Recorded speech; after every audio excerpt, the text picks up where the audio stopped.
One of the basic interpersonal communication practices that we can master is called mirroring. And if one wants to know how to build trust or intimacy in an interpersonal relationship, mirroring is one of the central tools for doing that. Mirroring produces a range of positive effects in our partner.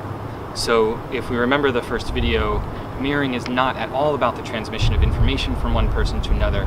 It's about the production of some positive effects in our partner, particularly the positive effect of trust and intimacy between two people in a relationship. Put in its simplest form, mirroring is the practice of paraphrasing or restating what our partner has said.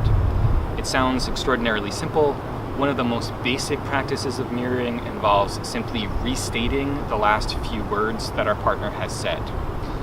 What mirroring tends to do is that it allows the person or the other person in the conversation to feel as if they're really being heard, and it shows the other person that you have a deep commitment to understanding their point of view, their position, their experience, and their emotions. Mirroring involves both the practice of restating the rational statements of our partner and the emotional content behind what they've said. So the paraphrasing can take on either the rational or the emotional content. Now, one of my favorite examples of mirroring is from the hit television show The Sopranos. And if you're familiar with that show, Tony Soprano attends therapy with a woman named Dr. Melfi. And there's a wonderful scene that's called The Happy Wanderer, in which Tony says to Dr. Melfi that he'd like to take a brick and smash her face in and make hamburger out of it.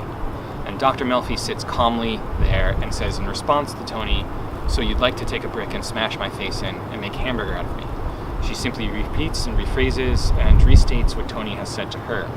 What happens after that is this very intense scene in which Tony wrestles with why he's so angry, why he's upset with the world, why he has these feelings, and it leads Dr. Melfi and Tony into this place where there's significant amounts of trust and intimacy that's built. A simple act of mirroring has the positive effect of leading to that kind of intimacy or that kind of trust. Mirroring isn't just for therapy. It works in a whole range of situations that are less serious or more serious.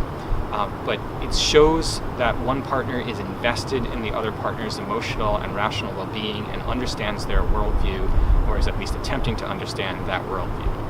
If you mirror your partner, you're likely to build trust and intimacy in an interpersonal relationship. And that's why mirroring is one of the foundational practices of interpersonal communication.